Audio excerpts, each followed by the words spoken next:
Bonsoir à tous et bienvenue dans votre journal. Et ce soir, la rédaction accueille Faouzia Kordji, présidente de l'association Dailia Hakizawa Maoré.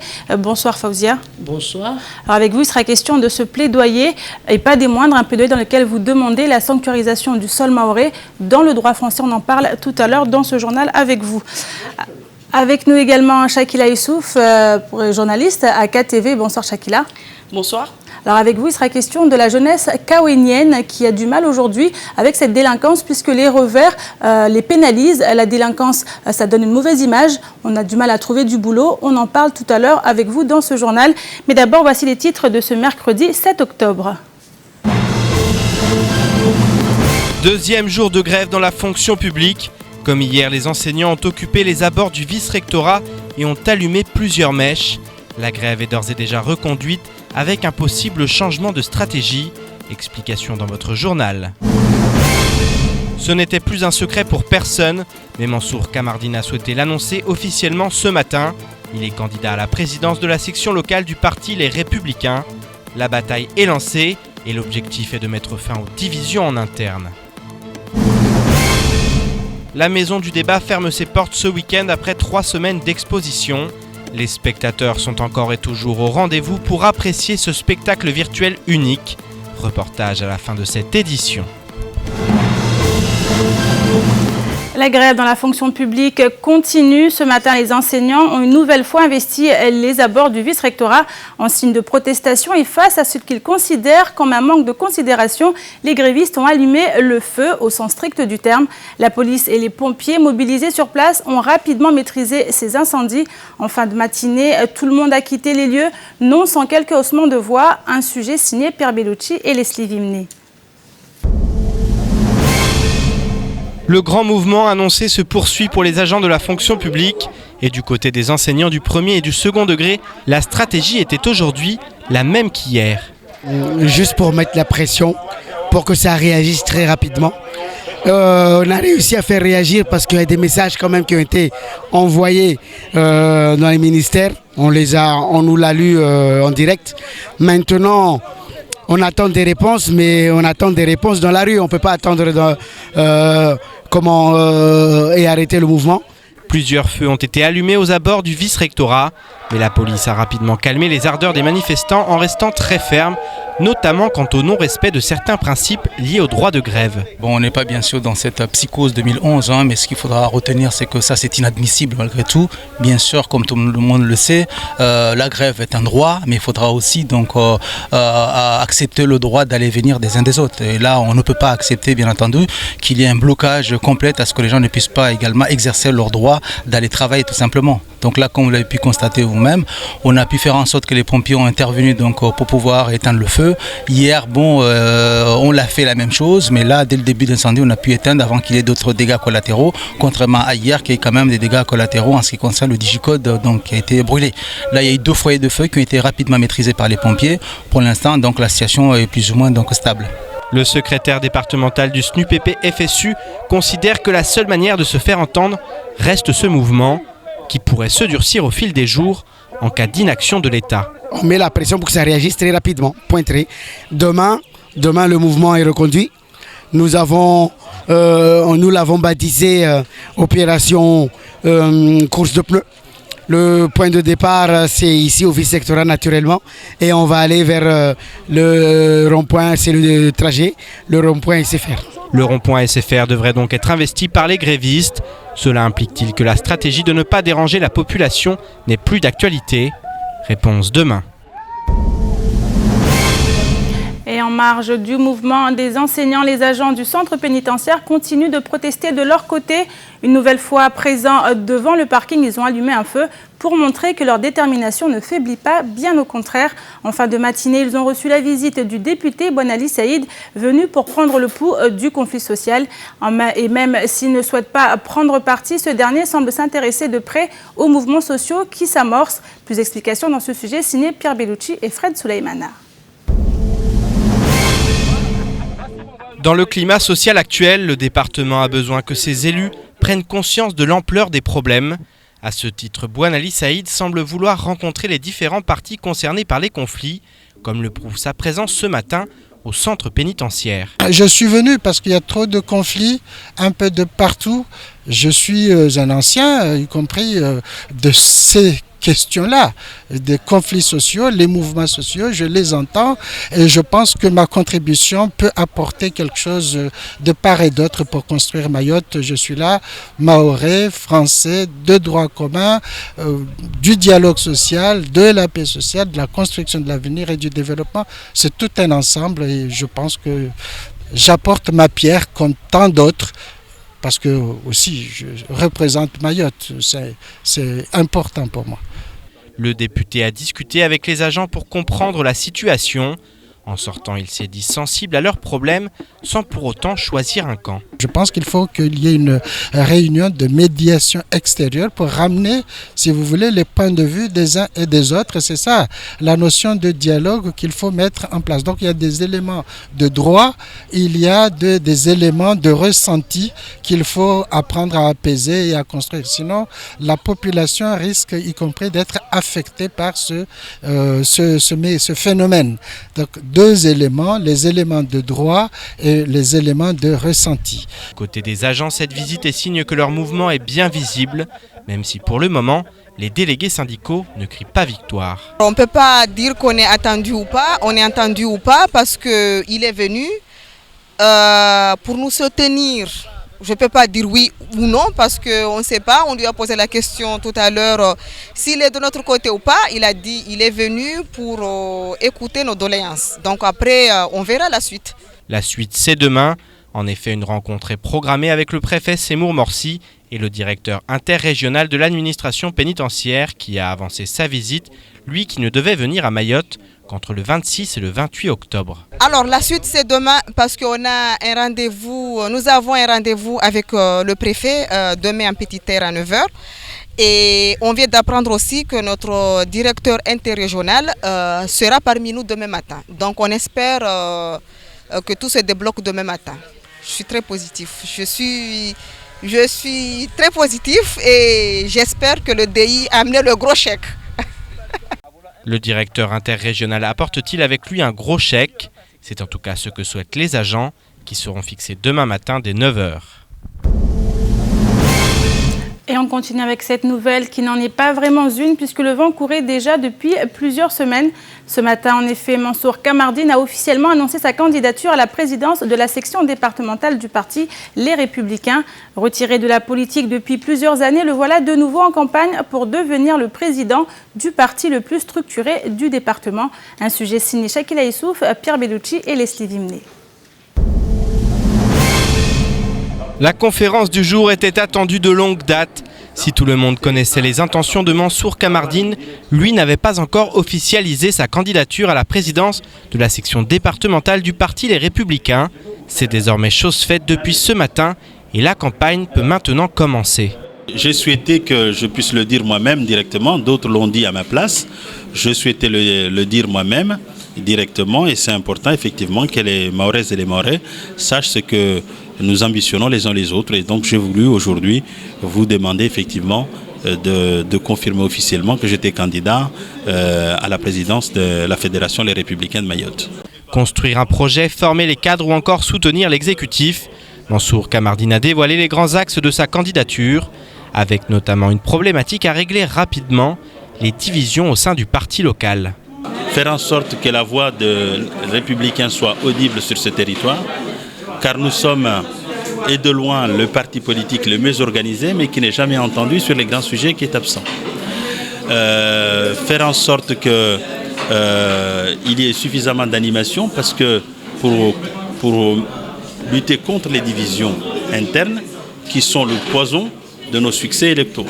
À chaque fois que nous serons divisés, nous échouerons devant l'obstacle de l'élection. À chaque fois que nous serons unis, nous remporterons de belles victoires. On l'a vu encore récemment à l'occasion des élections départementales.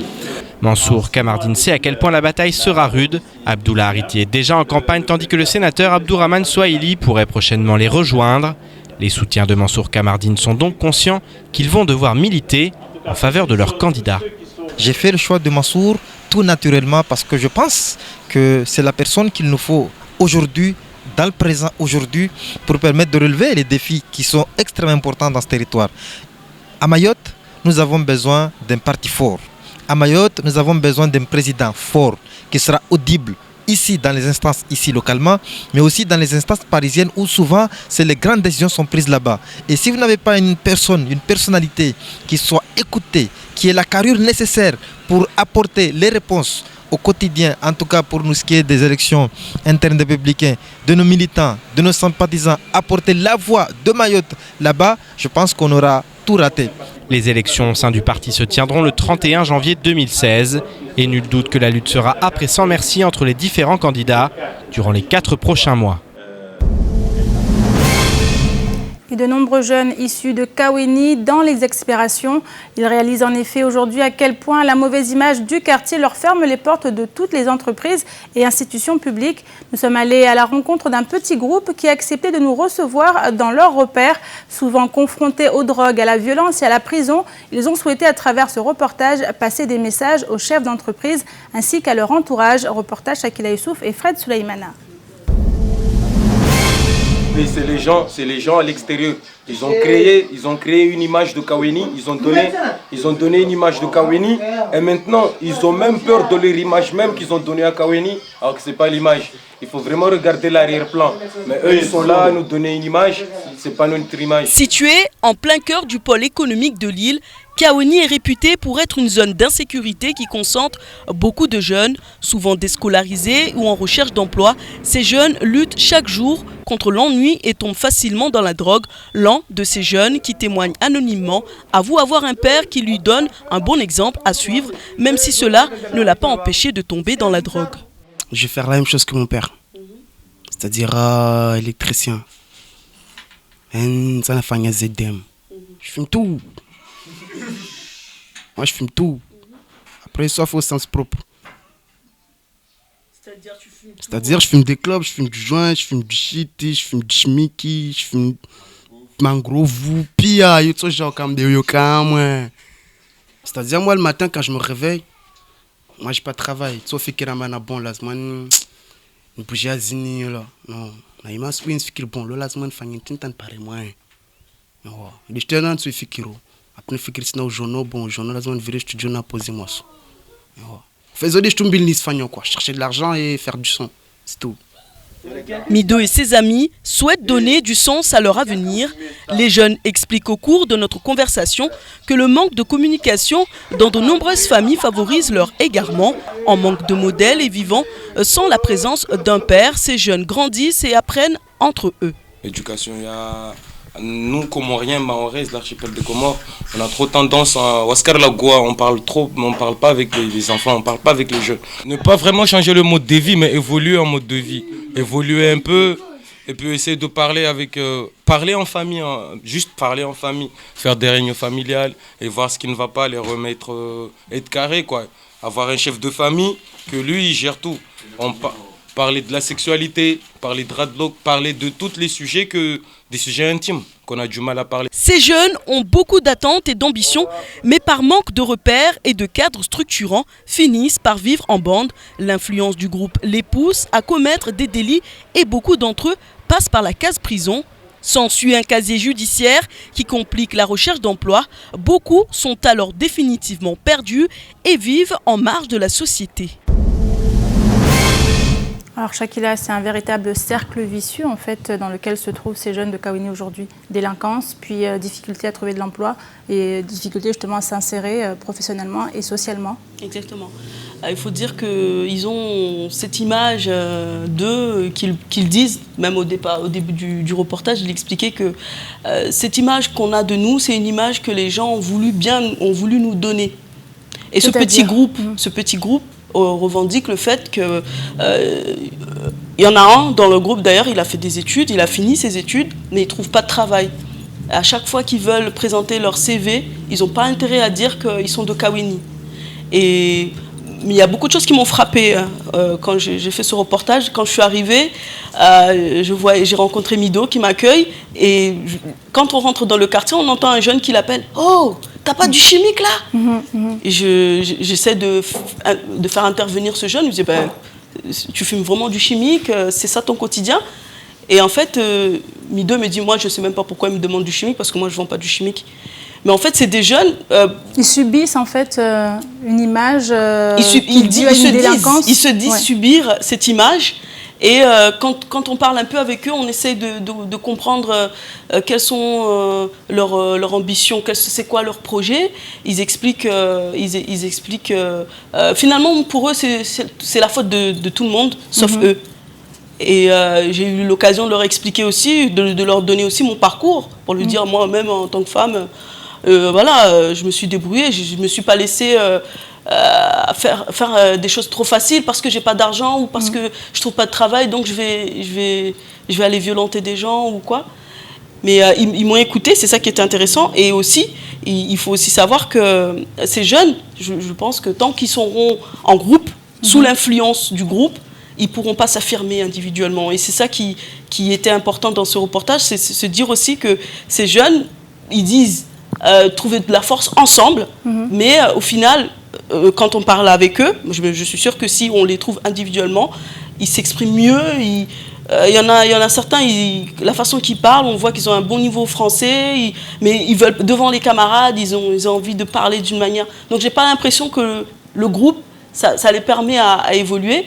Et c'est ça qui est intéressant dans ce sujet, c'est de parler de l'influence qu'ont les groupes la mauvaise influence. Voilà, ce qu'on peut dire la mauvaise. C'est important que les jeunes se retrouvent entre eux. C'est important que les jeunes, justement, parce que le fait qu'ils se retrouvent entre eux, vous avez entendu qu'ils arrivent à parler de sujets que chez eux, dans leur famille, c'est tabou. Et c'est important. Il faut que les parents sachent aussi que les enfants, ils ont besoin aussi d'être accompagnés et d'avoir des conseils. Et ça, dans les familles mahoraises, surtout, on n'a pas l'habitude de se montrer qu'on s'aime, ou on n'est pas démonstratif. Et ça, c'est important. Les enfants, ils sont en manque d'amour, en manque de conseils, ils sont en manque tout simplement de l'adulte. Et là, on sait très bien que déjà, il y a le manque du père.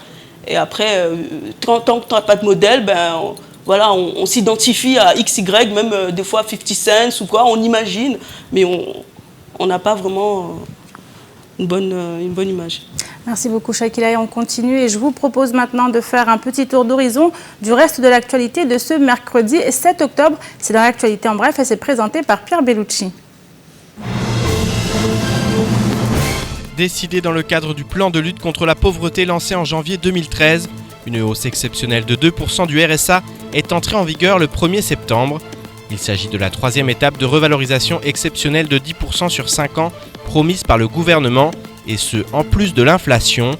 Or, hier en fin de journée, un communiqué du ministère de l'Outre-mer est tombé dans les boîtes mail des rédactions locales, indiquant qu'une revalorisation exceptionnelle de 2% sera appliquée au montant forfaitaire du revenu de solidarité active à partir du 1er septembre 2015. Le montant forfaitaire du RSA applicable à Mayotte représentera à compter de cette date une allocation d'un montant de 262,08 € par mois pour une personne seule sans enfant. Instauré à Mayotte au 1er janvier 2012, le revenu de solidarité active affiche une progression rapide et adaptée à la situation socio-économique locale. Il s'agit cependant d'un leurre, puisque le RSA mahorais reste bien à 50% du niveau de droit commun et ne passe pas à 52% comme le communiqué voudrait le faire croire. Il s'agit d'une hausse nationale à laquelle Mayotte a droit. Pour l'heure, il n'existe aucun calendrier mis en place pour assurer l'alignement du revenu sur les niveaux nationaux, puisque le président de la République a tenu sa promesse et semble s'y tenir, placer le RSA mahorais à 50% contre 37,5% auparavant. En marge de la 9e édition des Jeux des îles qui ont eu lieu à La Réunion récemment, le président Cyr a eu des entretiens bilatéraux avec ses homologues réunionnais, Didier Robert, président de la région, et Nassima Dindar, présidente du département. À l'issue de ces réunions, ils se sont engagés à travailler en étroite collaboration sur tous les dossiers majeurs qui lient leurs collectivités respectives. Plusieurs axes de travail ont été évoqués, notamment l'idée soutenue par le président Cyr selon laquelle il faudrait organiser des Jeux franco-français intermédiaires aux Jeux des îles de l'océan Indien. Ainsi, Sidi Mohamed, 6e vice-président en charge de la coopération régionale décentralisée, s'est entretenu avec Serge Kamatsi et Brigitte Sigismond, respectivement vice-présidents chargés des sports de la région et du département.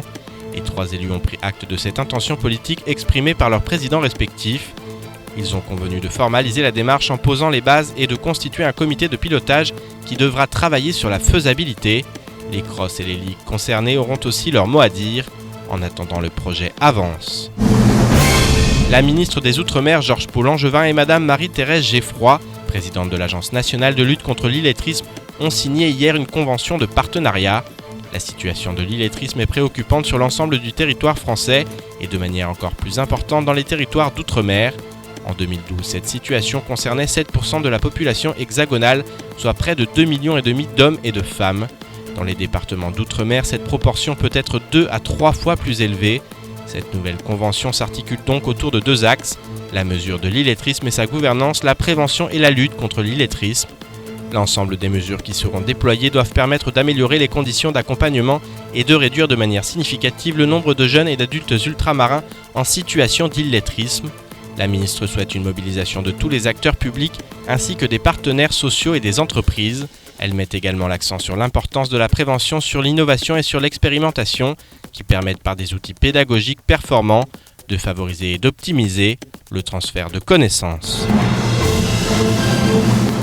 Et il y a quelques mois, le quotidien France Mayotte Matin du groupe Kwesi publiait une interview d'un ancien salarié de la Somaco dans laquelle il dénonçait les conditions de travail et de vente en vigueur dans la société. Il n'en fallait pas moins pour faire réagir Aziz Akbar Ali et son épouse, dirigeants de l'entreprise, qui ont porté plainte pour diffamation, estimant que le contenu de l'article portait atteinte à leur honneur et à celle de leur entreprise. Une autre affaire de diffamation opposant les deux entreprises était aussi jugée ce matin et le tribunal correctionnel a tranché. Patrick Millan, directeur de publication, et Samuel Bocher, rédacteur en chef de France Mayotte Matin, ont été relaxés par la justice. Et je me tourne vers vous maintenant, Faouzia Kordji. Vous êtes la présidente de l'association Oudelia Hakiza Maoré. On va revenir avec vous sur votre plaidoyer dans lequel vous demandez la sanctuarisation du sol maoré dans le droit français. C'est un cri d'alerte, un cri de désespoir?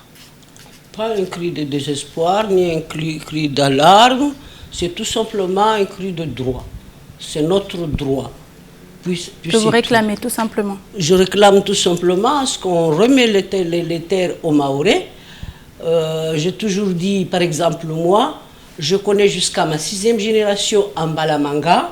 On ne va pas me dire que quand la France est venue ici, il a trouvé des singes. Il a trouvé des Maorais. Alors ces terres nous appartiennent, qu'on nous le remet, nos terres. Et aujourd'hui, j'avais écrit cette plaidoyer depuis novembre 2014. C'était pour sensibiliser ceux, soi-disant, qui sont là pour les droits des femmes. Si aujourd'hui, vraiment, il y a des gens qui défendent des femmes, il faut qu'aujourd'hui, on fasse quelque chose pour que chaque femme puisse avoir son terrain titré dans l'illégalité. Pourquoi? Parce que j'ai jamais vu une femme mahoraise venir avec des enfants pour vouloir être hébergée. Quand un mari s'en va, il laisse la femme et ses enfants à la maison. J'estime que c'est une protection, on protège les femmes et leurs enfants. J'ai aussi à dire que les pas géométriques qu'on a mis en place, je ne suis pas là pour faire la guerre des lois et des droits et tout ça. Je sais que je suis mahoraise et que les mahoraises doivent avoir leur terre. Je me pose des fois des questions parce qu'on nous dit il y a le traité, il y a ceci, il y a cela. Non, le traité, je ne sais pas comment ça a été écrit parce qu'à l'époque, notre roi ne parlait même pas français. Comment tout ça a été fait? Il faut qu'on ne m'oblige pas à dire ce que je n'ai pas envie de dire pour le respect de la loi, le respect de la République. Aujourd'hui, je demande tout simplement que dans le calme, dans la sérénité, à ce que chaque femme qui habite, chaque personne qui habite dans un pas géométrique, et historiquement, même si aujourd'hui on met des gens pour chercher, on trouvera que chaque terre, chaque parcelle habitée par une famille mahoraise, c'est une terre qu'il a eue de 4e à 5e génération. Il faut vraiment redonner le sens à ce droit oral qui était le droit maoré jusqu'à avant. Le droit maoré, c'est tout. Ce qui fait mal au cœur dans ce pays, c'est quand c'est nos droits. Il y a des freinages, là, il y a des lois à chercher, il y a on trouve n'importe quoi pour nous empêcher de ne pas vivre. Mais bon Dieu, d'un bon sens, quand la France est arrivée ici, n'a pas trouvé des singes. Il a trouvé des Mahorais, y compris mes aïeux. C'est tout ce que je demande, qu'aujourd'hui, on donne les terres aux Mahorais et qu'on rentre dans la loi, comme on l'a choisi, qu'on puisse titrer comme tout le monde. Alors, on parle de terre, donc le problème de foncier est de plus en plus présent. Mayotte est inquiétant. On a vu cette affaire de prise d'otage à Bouyouni. Vous en pensez quoi, Faouzia? Mais je crois que j'étais venue pour parler des plaidoyers. Mais vous savez que tout est à travers. Vous vous rappelez des maisons qui ont été démolies avec sang-froid à Mtsanyoni Asada? C'est des gens qui étaient dans leur terrain de droit coutumier. Vous avez vu le massacre? C'est carrément massacre. C'est assassin d'aller casser des maisons en dur avec des meubles dedans pendant qu'ils étaient chez eux. Ça, je condamne et je le dis que les Mahorais, n'oubliez pas cette date-là. Personne n'a dit rien. C'est fait. Ou est-ce qu'est-ce qu'on attend encore? Que demain, ça soit chez moi? Non, je crois qu'on est un peuple avec un droit. Je l'ai toujours dit. On cherche à faire retourner les singes dans leurs bois respectifs. Et à Mayotte, on est en train de nous sortir de nos terres. Non. J'aime la justice, j'aime la loi, j'aime le droit, mais j'aime la justice quand c'est juste. Merci beaucoup, Faouzia. Je pense que le message est très clair et on continue. Et depuis plusieurs semaines, la Maison du Débat reçoit tous les jours entre 300 et 500 personnes. Le lieu permet de se retrouver au cœur du débat et différentes classes ont ainsi pu découvrir cette danse et ces chants si atypiques. À travers les regards d'Hélène Bertuzzi et de Laure Chatrefou, beaucoup redécouvrent la discipline. Les Mahorais semblent aujourd'hui s'être appropriés les lieux alors que la maison fermera ses portes ce samedi 10 octobre. Reportage Shakila Issouf et Leslie Vimné. Émerveillés, ces petits collégiens découvrent pour la première fois cette maison dédiée à la danse et au chant traditionnel du débat. Ainsi, grâce au décor, ces jeunes filles font la rencontre de la femme mahoraise dans laquelle elles se retrouvent. C'est trop beau, j'ai adoré parce que ça me fait apprendre d'autres choses et j'ai beaucoup adoré. C'est la deuxième fois, mais aujourd'hui c'était trop éblouissant parce que déjà le faire ici c'est trop joli. Enfin voilà, j'ai trop adoré. Qu'est-ce qui te plaît dans ce que tu regardes? Tout. Ne s'attendant pas à un tel succès, les créatrices de cette maison du débat sont fières. Depuis son ouverture le 19 septembre, elles peuvent apprécier l'intérêt que portent les Mahorais pour leurs travaux. Il y a déjà plus de 3000 personnes qui sont venues visiter la maison du débat. Les petits, les grands, il y a plein de classes qui viennent, des CM2, des 3e, des 6e, des secondes.